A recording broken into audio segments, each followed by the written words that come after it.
Hello, welcome to my channel. शुक्रगुज़ार हूँ अपना कीमती वक्त निकाल के मेरी वीडियोस देखने के लिए, पसंद करने के लिए और सब्सक्राइब और लाइक करने के लिए। तो काफ़ी दिन हो गए थे कोई स्टोरी टाइम नहीं किया, तो मैंने सोचा कि आज एक स्टोरी मैं कहीं पढ़ रही थी, तो मैंने सोचा अपने व्यूअर्स के साथ तो ये ज़रूर शेयर करनी चाहिए। और ये स्टोरी ख़ास तौर पे जो है वो यंग बच्चों के लिए है, जो हाई स्कूल वगैरह करने के बाद जल्दी जल्दी चाहते हैं कि वो अमीर हो जाएं और अपने घर वालों की खिदमत करें, अपने माँ बाप के लिए अच्छा कुछ कर सकें। ये बहुत अच्छी बात है, बहुत ही अच्छी बात है। तो इससे रिलेटेड स्टोरी सुनाने जा रही हूँ।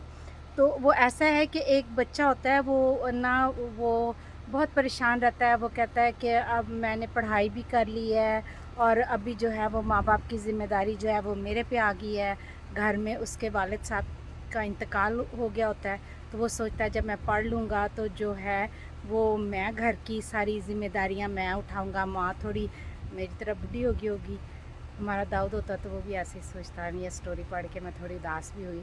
तो एनीवे, तो ऐसा हुआ कि वो जो है वो बहुत परेशान रहता है। तो एक दिन वो क्या आता है, वो किसी बुज़ुर्ग के पास जाता है और उस बुज़ुर्ग को कहता है कि मैं ना, मुझे कोई ऐसा ऐसा तरीका, ऐसा कोई नुस्खा बताएं, मेरे मेरे लिए कोई ऐसी दुआ करें कि मैं जल्दी से अमीर हो जाऊँ, मेरे पास बहुत सारे पैसे आ जाएं। मैं अपने घर वालों को अच्छा सा घर लेके देना चाहता हूँ, अच्छी सी जो है वो उनको अच्छी ज़िंदगी देना चाहता हूँ, मेरी छोटी बहनें हैं उनकी शादी करना चाहता हूँ, अपनी माँ का ख्याल कर। ये सब बहुत अच्छी बातें हैं और होना भी चाहिए ऐसे ही। तो वो जो बुज़ुर्ग है वो थोड़ी देर सोचता रहता है, फिर वो उसको कहता है अच्छा, एक ऐसी बात, एक ऐसी नुस्खा आपको बताऊंगा कि आप बहुत जल्दी अमीर हो जाएंगे और आप अपनी सारी ख्वाहिशें जो है वो पूरी कर सके, उसके लिए आपको मेरे साथ चलना होगा। बड़ा खुश होता है, जल्दी जल्दी बुज़ुर्ग के साथ चल पड़ता है। वो बुज़ुर्ग जो है वो जंगल में आगे आगे चलते जाते हैं और वो पीछे पीछे उनके चल रहा होता है और सोच रहा होता है कि पता नहीं ये मुझे क्या देंगे, कोई जंगल में से कोई ख़जाना ढूंढ के देंगे या क्या, कि मैं इतनी जल्दी अमीर हो जाऊंगा और मैं सारी अपनी ज़िम्मेदारियां, जो ख्वाब देख रहा होता है। तो हम सब देखते हैं ख्वाब के पैसे आएंगे तो हम ये करेंगे, हम वो करेंगे, तो ऐसे करके तो क्या होता है कि वो जो बुज़ुर्ग होते हैं ना, वो आगे आगे चलते जाते हैं, तो ये साहबज़ादे जो हैं उनके पीछे पीछे चल रहे होते हैं। तो क्या होता है कि वो एक जंगल में वहाँ नदी बह रही होती है और नदी के बीच में बहुत प्यारे प्यारे पत्थर होते हैं और वो बड़ी खूबसूरत सी नदी होती है। तो उसमें वो जो हैं बुज़ुर्ग होते हैं, वो कहते हैं कि बेटा, अब आपने काम ये करना है कि इन सारे पत्थरों में से ना आपने एक पत्थर चुनना है, तो वो आपकी तकदीर बदल देगा। वो बड़ा परेशान होता है, पत्थर से मेरी तकदीर कैसे बदलेगी। स्टोरी जब पढ़ रही थी तो मैं भी यही सोच रही थी कि पत्थर से तकदीरें कैसे बदलती हैं, पर ऊपर वाला कुछ भी कर सकता है। मैं इस पे भी ईमान रखती हूँ। तो क्या उन्होंने पक्का, उसकी एक शर्त है कि आपने इस नदी में से पत्थर उठाना है और वो जो पत्थर आपकी तकदीर बदलेगा वो ऐसा होगा कि वो जो है वो थोड़ा, जब आप अपने हाथ में पकड़ेंगे तो वो गर्म होगा और आपको पता चल जाएगा कि ये पत्थर जो है ये मेरी तकदीर बदलने के लिए ये मेरी तकदीर बदलेगा। वो कहता अच्छा, ये तो कोई मुश्किल काम ही नहीं है। पूरा घंटा वो पत्थरों को उठाता है और वो देखता है वो ठंडा है तो नदी में फेंक देता है। फिर पत्थर उठाता है, हाथ में उसको महसूस करता है वो ठंडा है, फिर उसको फेंक देता है, फिर उठाता है। ऐसे करते 1 घंटा, 2 घंटा, 3 घंटे, शाम हो जाती है तो उसको वो वाला पत्थर जिसको चाहिए होता है वो नहीं मिलता। बहुत मायूस होता है। फिर कहता है कोई बात नहीं, नदी बहुत बड़ी है, मैं भी फारिग ही हूँ, मैं और तो कुछ करता नहीं हूँ, तकदीर ऐसी बदलनी है, कल फिर आ जाऊँगा। तो वो कल अगले दिन फिर आता है और फिर वो ऐसे पत्थर उठाता है और हाथ में पकड़ता है, देखता है वो गर्म नहीं होता तो नदी में फेंक देता है, फिर फेंकता है। सारा दिन लगा रहता है, तो वो जो गर्म पत्थर उसको ढूंढना है वो उसको नहीं मिलता। अगले दिन फिर आता है, फिर वही सुबह से शाम तक यही काम। अगले दिन फिर आता है, सुबह से शाम तक यही काम। वो यही करता रहता है और सोचता रहता है कि जब मैं अमीर होऊंगा, मैं बड़ी सी गाड़ी लूँगा, मैं अपनी सारी ख्वाहिशें पूरी करूँगा, मैं फ़लाँ जगह पे गाड़ लूँगा। जैसे हम ख्वाब देखते हैं, अच्छी बात है, ख्वाब देखना बहुत ज़रूरी है।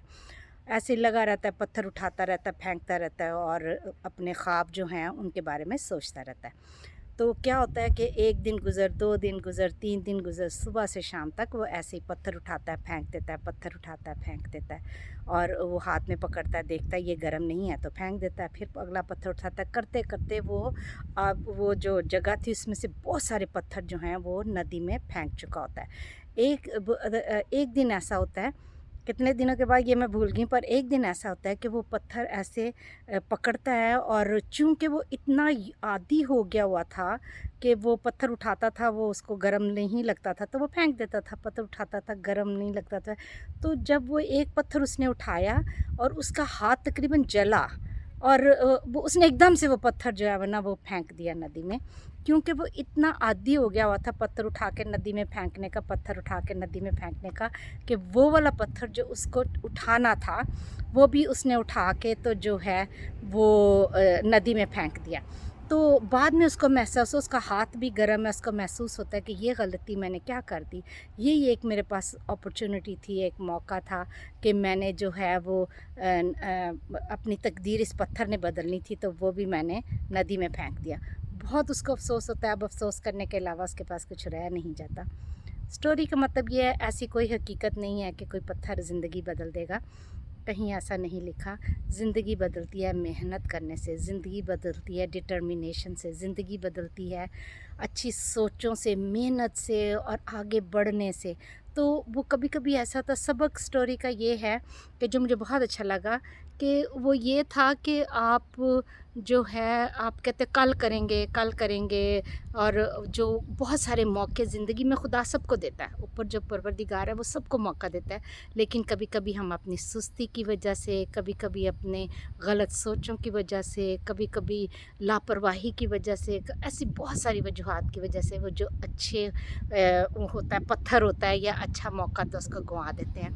तो जो स्टोरी का मतलब ये था कि अपॉर्चुनिटी सबको मिलती है, लेकिन अवेल करने के लिए जो है वो बहुत कम लोग उसको हासिल करते हैं, और बहुत सारे ऐसे होते हैं कि वो पत्थर उठा उठा के नदी में फेंकते जाते हैं, आज नहीं, कल नहीं, परसों नहीं, तरसों नहीं, ऐसे होगा तो ऐसे होगा, ऐसे करेंगे तो ऐसे होगा, ये ऐसे करेंगे तो वैसे होगा। तो जो है हम बहुत सारे जो खूबसूरत होते हैं, मौके होते हैं, उनको गवा देते हैं। तो ऐसा है कि चलें आगे बढ़ें, मौके से फ़ायदा उठाएं। ख़ास तौर पर जो यंग बच्चे हैं वो ये ना सोचें कि जो है कोई पत्थर आपकी ज़िंदगी बदलेगा, नहीं। अपॉर्चुनिटी जो है, कोई भी आपको अपॉर्चुनिटी मिलती है, ज़मीन से शुरू करके भी ऊपर जाया जा सकता है। अगर आप में डिटर्मिनेशन है, आप में मेहनत करने का जज़्बा है, आप में आगे बढ़ने का जज़्बा है, तो कोई पत्थर आपकी किस्मत नहीं बदलेगा, आपने ख़ुद अपनी किस्मत बदलनी है। ख्वाब देखें, उनको पूरा करने के लिए मेहनत करनी पड़ती है, मेहनत कीजिए और फिर आगे बढ़ें। ऊपर वाला हमेशा आपके साथ है, वो मेहनत करने वालों को कभी, जो मेहनत जो करते हैं उनको कभी भी वो लेट डाउन नहीं करता। तो आप जो है वो ऐसा ना हो कि कोई अपॉर्चुनिटी आए तो वो भी पत्थर आप नदी में फेंक दें। छोटी सी स्टोरी, ऐसे बहुत अच्छा सबक मिलता है। तो जो मेरे व्यूअर्स हैं उनके लिए मैंने सोचा ये स्टोरी तो ज़रूर शेयर करनी चाहिए। अपना बहुत सारा ख्याल रखें, अपने इर्द गिर्द वालों का भी ख्याल रखें, और जहाँ कहीं अच्छा काम कर सके तो ज़रूर करें। अपॉर्चुनिटी आए तो उसको ज़रूर अवेल करें, और अपने इर्द गिर्द का भी ख्याल रखें और खुश रहें। और अगर किसी ने बीज बोया है तो उसको पानी तो दे ही सकते हैं, नहीं तो चलते चलते अच्छे अच्छे बीज बोते जाएं, ऊपर वाला उनका ख्याल करेगा और अजर ज़रूर देगा, मेरा ये ईमान है। मिलते हैं अगले वीडियो में। ऊपर वाला सब करने के बाद, बाय।